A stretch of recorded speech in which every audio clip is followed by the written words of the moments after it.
Good morning to all of you. Now we are going to start exercise 3.7. This is the optional exercise of chapter 3. Now look at students, we will have to follow every types of questions because all of these questions are very important. Look at there. The first number question, the age of two friends, Annie and Biju differ by 3 years. Annie and Biju by 3 years. Clear? So we will have to first of all consider. We will have to consider what? Annie's age, Biju's age. Look at there. First, read carefully the question. The age of two friends, Annie and Biju, differ by 3 years. Annie's father, Dharam, is twice as old as Annie and Biju.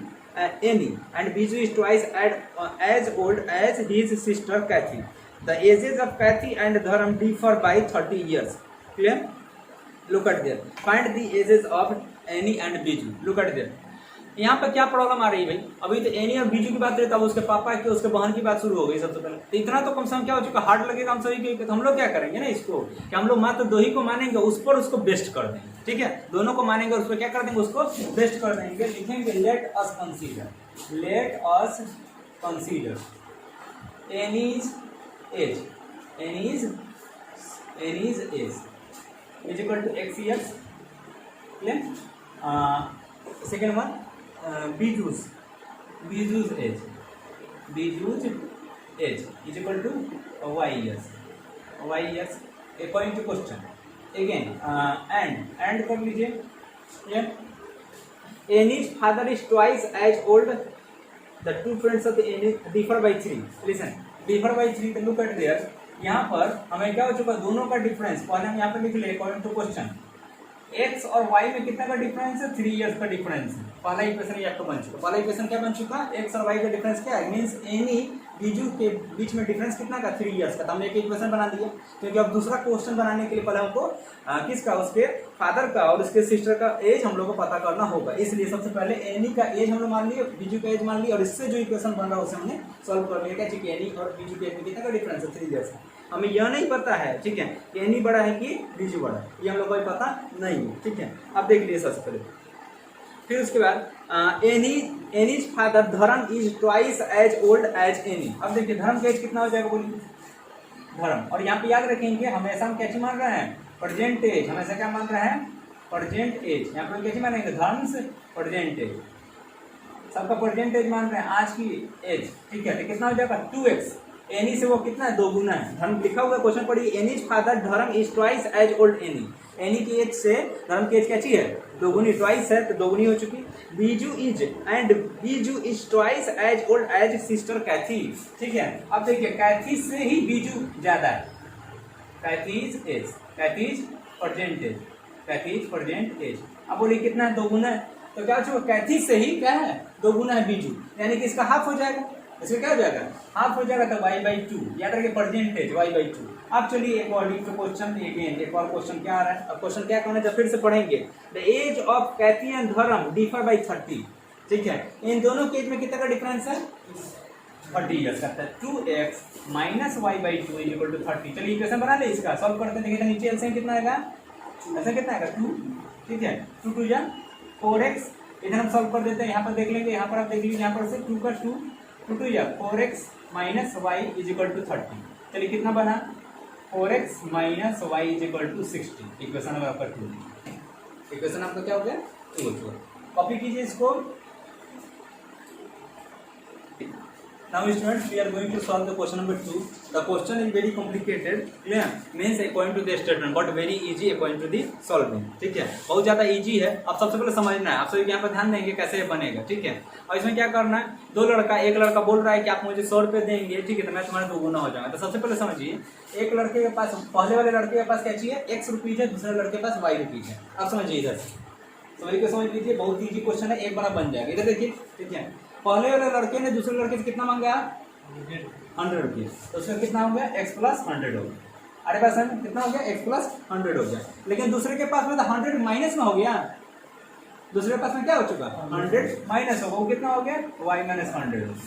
अब ये क्या कर रहा है कि मेरा पैसा तुम्हारे पैसे का क्या हो जाएगा, 2 गुना हो जाएगा. पहले याद रखिए, पहले वाले को 100 रुपया मिला, इसलिए 100 ऐड हो गया. दूसरे वाले ने दिया है तो उसका तो सब्ट्रैक्ट हुआ, तो इसलिए उसका 100 माइनस हो गया. अब ये क्या कर रहा है, ये कह रहा है कि तुमसे मैं कितना हो जाऊंगा, 2 ट्वाइस हो जाऊंगा. फिर दूसरे मल्टीप्लाई इक्वेशन बन जाएगा. हो जाएगा बहुत easy.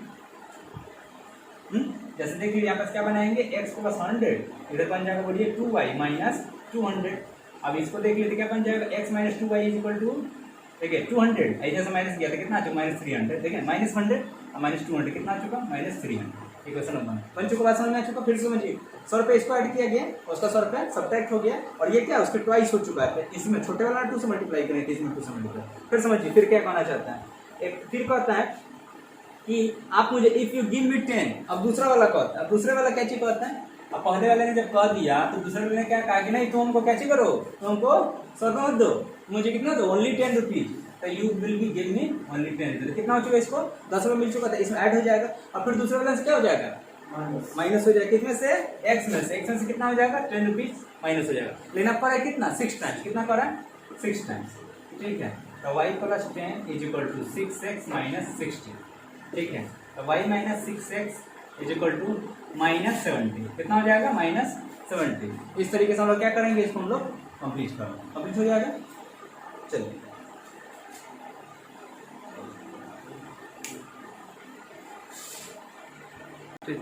now listen students, we are going to solve question number 3. A train covered a certain distance at a uniform speed, if the train would have been 10 km hour faster, it would have taken 2 hours less than the scheduled time, and if the train were slower by 10 km per hour, it would have taken 3 hours more than the scheduled time. Find the distance covered by the train. Clear? So we will have to only distance. Let us consider distance is equal to x kilometer. Distance is equal to x kilometer. But just think about that. आपको अगर speed अगर दी गई हुई है और आपको क्या दिया गया डिस्टेंस आपने मान लिया, तो आपको क्या चाहिए, टाइम आपको चाहिए, क्या चाहिए, टाइम आपको चाहिए, ठीक है। तो अब एक बात देखेंगे सबसे पहले कि आपका टाइम कितना हो जाता है, कैसे आप इसको सॉल्व करेंगे। तो लिसन, आपको बताना चाहता है 10 किलोमीटर पर आवर की स्पीड से चल रहा है, कितने की स्पीड से चल रहा है 10 किलोमीटर पर आवर स्पीड से ये चल रहा है, ठीक है, लेकिन फास्टर चल रहा है 10 किलोमीटर पर आवर स्पीड से ये फास्टर चल रहा है। तो हम लोग पहले से कंसीडर कर लेंगे डिस्टेंस इतनी है और स्पीड में हम लोग पहले से कंसीडर कर लेते हैं y kilometre per hour.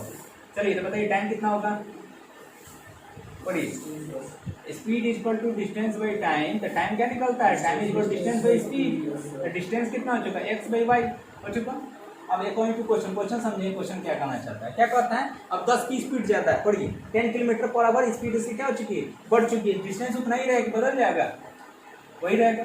x अब कितनी स्पीड हो जाएगी y प्लस 10 उसकी स्पीड हो जाएगी। तो क्या कहना चाहता है, वह 2 आवर्स लेस लेता है, कैसे लेता है 2 आवर्स लेस लेता है। पहले से टाइम कितना लगता है x बाई y लगता है, तो उसमें कितना हो जाएगा 2 आवर्स माइनस हो। अब समझो फिर से समझेंगे, पहले डिस्टेंस उतना ही है, टाइम कितना स्पीड क्या चीज 10 आवर्स बढ़ गया, टाइम उसका लेस हो जाएगा ना। अब पहले टाइम कितना लगता था x बाई वाई लगता था, अब कितना लगेगा x बाई वाई माइनस 2। एक इसको सॉल्व कर लेंगे, सॉल्व हो जाएगा, सॉल्व करके देखेंगे। फिर उसके बाद फिर नेक्स्ट वन आप देखेंगे कौन सा, अगर फिर से and if the train 10 kilometre पर लेस, अब क्या करना चाहते हैं, अब उसकी स्पीड को स्लोअर कर देते हैं y माइनस 10, और तो क्या हो जाएगा, उसकी टाइम क्या हो जाएगी, बढ़ जाएगी, कितने घंटे बढ़ेगी 3 आवर्स। इक्वेशन नंबर आपका 2 और दोनों को सॉल्व कर लेंगे इस तरीके से आपका कंप्लीट।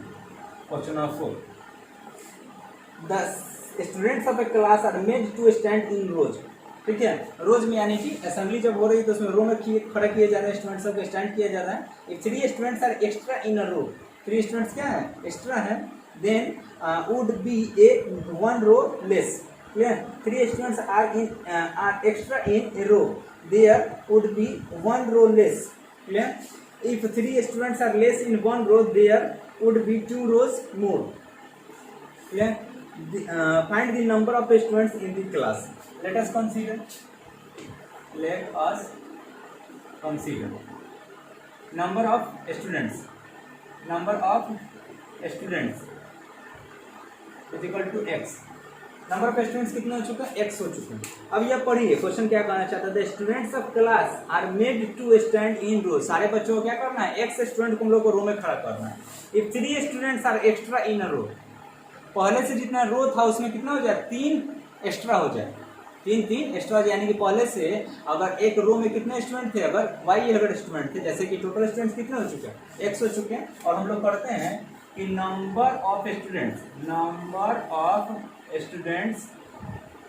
इन ए रो असम जो कितना हो चुका y, अगर मान के चलिए समझ में आ रहा है। और यह समझ नहीं, इसको कॉपी करने के पहले समझेंगे क्या, लेटर्स कौन से, number of student equal to x, number of student equal to x, number of student in a row equal to y. अगर इसको हम देखेंगे कि number of student in a row equal to कितना हो चुका, वाई हो चुका है, यानी कि एक रो में कितने स्टूडेंट्स हैं, वाई स्टूडेंट्स हैं। कितने स्टूडेंट्स हैं, वाई स्टूडेंट्स हैं, ठीक है। तो हम लोग कैसे इसको कंसीडर करें, तो दो तरीके से समझना होगा। पहले मैंने लिख दिया है, लेकिन इसको मैं बताना चाहता हूँ इसमें डिफरेंस क्या आएगा। कि या तो एक बात यह है कि मान के चलिए कि अगर 10 रो है, रो कितने हैं, 10 हैं, और नंबर ऑफ स्टूडेंट इसमें कितने हैं, number of students in one row अगर मान लीजिए 10 है, तो टोटल स्टूडेंट कितने हो चुका, 10 × 10 इक्वल टू 100 हो चुका। अरे बात समझ में, ठीक है। लेकिन इसमें तो हम लोग को कैसे निकालना है, हम लोग को तो नंबर ऑफ स्टूडेंट निकालना, ठीक है। तो नंबर ऑफ स्टूडेंट कैसे निकलेगा, ठीक है, या तो इस तरीके से, इसे दूसरे तरीके से, तो दोनों हम लोग बना के देखेंगे। पहले तो जिस तरह हम लोगों ने इस तरह लिखा है, दूसरे तरीके से इसमें देखेंगे हम सभी को, ठीक है, क्योंकि इसमें दो तरीके मेथड से होगा। पहले देख लीजिए, ऐसा हम लोग ने यह लिखा है, एक बार हमने लिखा number of students in a रो कितना मान लिया हमने, वाई मान लिया। कैसे मान लिया, वाई। अब रुक जाएंगे सभी, number of students in a row equal to y. फिर उसके बाद नंबर ऑफ रोज वर्ष देखिए, और मान लिया एक्स। देखिए बस, number of students in row equal to y, number of rows equal to x. Total student total कितना हो जाएगा, एक्स इंटू वाई। टोटल कितना हो जाएगा, एक्स इंटू वाई हमारा हो जाएगा। और सोचिए कैसे होगा टोटल स्टूडेंट्स, और एक्स इंटू वाई कैसे आया, एक्स इंटू वाई हमारा कैसे आया, फिर से देखिए, number of students in row equal to y, number of rows equal to x. तो टोटल स्टूडेंट कितना होगा, एक्स इंटू वाई। क्वेश्चन क्या कहना चाहता है, क्वेश्चन को समझिए। क्वेश्चन आप कहना चाहता है, पढ़ेंगे क्वेश्चन को। क्वेश्चन बता रहा है इफ 3 स्टूडेंट्स आर एक्स्ट्रा इन रो। पहले कितना रो में स्टूडेंट था, पहले कितना स्टूडेंट था, वाई। कितना था, वाई। अब कितना कर रहा है, कितना हो चुका, पहले वाई था ना, ठीक है। अब कितना हो चुका, 3 स्टूडेंट ज्यादा हो गया, 3 स्टूडेंट ज्यादा हो चुका, ठीक है। अब फिर ये कहना चाहता है कि अगर उसको खड़ा करते हैं, एक रो कैसे होता है, लेस हो जाता है। कितना हो जाता है रो, एक रो आपका लेस हो जाता है, ठीक है। और कम से कम कैसे हो जाएगा, एक रो आपका लेस हो जाएगा, ठीक है। तो टोटल आपका रो कितना बच गया, रो आपका कितना बच चुका है, ठीक है। अब और से देखेंगे, जैसे कि पहले आप लगाते थे, ठीक है, इतना पे लगाते थे ना, और ऊपर से आपका पहले रो कितना था, पहले आपका रो कितना था, नंबर ऑफ रोज एक्स था, कितना हो गया, एक्स माइनस। फिर समझिए, एक मतलब एक रो में कितने स्टूडेंट है, वाई स्टूडेंट है, और कितना रो है, एक्स है। फिर समझिए, फिर से बात बता रहा है, इसको 2-3 बार हम समझा रहे हैं, समझ नहीं पा रहे हैं। समझिए, number of rows is equal to x. कितना रोज है, एक्स रोज है, ठीक है, मतलब कतार, ठीक है। उसका फिर कितना, नंबर ऑफ स्टूडेंट्स इन रो, एक रो में वाई स्टूडेंट। अब कितना जो, इसको पहले वाई था, इसमें 3 जो बढ़ा दिए, तो रो तो घटेगा ना, रो घटेगा तो कितना आएगा, x minus y, x minus 1, ठीक है। क्योंकि ये एक रो कम हो गया और इसमें 3 स्टूडेंट कैसे हो चुका, बढ़ चुका। नहीं बताइए टोटल स्टूडेंट क्या रहेगा, वही रहेगा, अलग हो जाएगा, वही रहेगा। स्टूडेंट बच्चे कहाँ से अलग अलग हो जाएंगे, बिल्कुल सही, एक्स इंटू वाई। समझ में आ चुका। इस तरीके से आपका इक्वेशन बन जाएगा, इक्वेशन ऑफ 1। इस तरीके से जो हम बना रहे हैं, इस तरीके से हम लोग जैसे नंबर पे स्टूडेंट रखते हैं, तो इसमें क्या कॉम्प्लिकेटेड हो जा रहा है, इसलिए हम लोगों ने क्या किया, इसको उस तरीके से लिख कर बना सकते हैं, तो ज्यादा कॉम्प्लिकेटेड होगा, इस तरीके से और इजी होगी। फिर अब देखिए अगेन, फिर क्या करना चाहते हैं, ठीक है। अब देखिए यहाँ पे क्वेश्चन में क्या करना है, फिर समझेंगे। 3 स्टूडेंट्स आर लेस इन रो। अब बताइए, पहले कितना था, वाई था, उसमें कितना हो चुका, लेस हो गया 3 स्टूडेंट्स, ठीक है। अब रो कितना बढ़ गया, रो आपका कैसे हो चुका, 2 रोज मोर, ठीक है। अब रोज आपका कितना हो गया, 2 मोर रोज। लेकिन बताइए फिर से क्या चीज रहेगा, एक्स इंटू वाई ही रहेगा। इक्वेशन आपका 2 हो चुका, क्लियर है, ठीक है। फिर से हम समझा देना चाहते हैं कि अगर इसमें क्या करना, पहले में माना कितना रो है, एक्स रो है, और एक्स एक रो में, एक्स रो में नहीं, एक रो में वाई स्टूडेंट है, तो टोटल रो में कितना होगा, एक्स इंटू वाई होगा, ठीक है। तो अब क्या कर रहा है कि हर रो में 3 बढ़ा देते हैं, कितना बढ़ा, 3 बढ़ा देते हैं, तो एक रो क्या हो जाएगा, कम हो जाएगा, टोटल नंबर पे स्टूडेंट क्या रहेगा, वही रहेगा। फिर उसके बाद इसमें क्या चाहिए, 3 स्टूडेंट हट जा रहा है, किसमें से, हर रो में से, रोज क्या चाहिए बढ़ जाएगा, टोटल नंबर पे स्टूडेंट क्या चाहिए, वही रहेगा। इस तरीके से हम कंप्लीट करते हैं, क्लियर है। चलो नेक्स्ट क्वेश्चन, अब चलते हैं किस पर, क्वेश्चन नंबर 5 पर। Question number 5, triangle ABC, triangle ABC, angle C is equal to 3 angle B is equal to 2 into angle A plus angle B, 2 into angle A plus angle B, clear है? Find the three angles, इसको erase कर दें। Clear? Look at this, look हम सभी को जानते हैं angle A plus angle B plus angle C is equal to 180 degree. Angle में तो पहले से पता है। अब गौर से देखिए, इसको हम लोग करने जा रहे हैं। मान लीजिए चलिए कि इसको हम क्या कर सकते हैं, या तो इसको इक्वल मान सकते हैं किसी के, नहीं तो डायरेक्ट भी कर सकते हैं। ठीक है, अब गौर से देखिए क्या लिखने हम लोग जा रहे हैं। इधर देखिए इक्वल टू एक्स लेट कर सकते हैं, बताइए। Angle C is equal to angle C, सबको हम लोग ले लेते हैं इस तरीके से। ठीक है, तो हम लोग क्या आएगा, अब देखिए यहाँ पर से angle C is equal to कितना आ जाएगा, एक्स आ जाएगा, क्योंकि सबका इक्वल है। Angle C is equal to X आ जाएगा। Angle B is equal to 3 angle B is equal to x, angle B is equal to कितना होगा, एक्स बाई 3 आ रहा है कैसे। ठीक है, अब फिर बोलिए, और एक और क्या आएगा, angle 2 into angle A plus angle B is equal to x. Angle A plus angle B बोलिए, बोलिए एक्स बाई 2।